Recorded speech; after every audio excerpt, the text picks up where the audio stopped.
L'Università di Cagliari anche quest'anno è il soggetto principale per l'organizzazione della Giornata della Memoria. È un incontro, è un convegno rivolto all'intera università, agli studenti delle scuole, agli insegnanti e all'intera cittadinanza.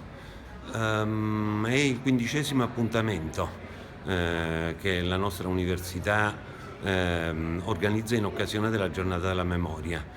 È diciamo un tassello di un work in progress che ogni anno arricchisce il quadro delle conoscenze storiche sul tema della Shoah, della deportazione, dei campi di concentramento e dei campi di sterminio.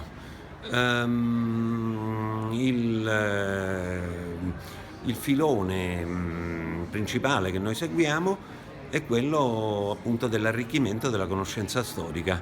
Non ci interessano le celebrazioni occasionali, è un lavoro continuativo che si svolge anche attraverso i seminari e i corsi della nostra università e che ogni anno cerca di arricchire il quadro complessivo delle conoscenze storiche su un tema così importante e oggi ancora più attuale che è quello della Shoah e della deportazione.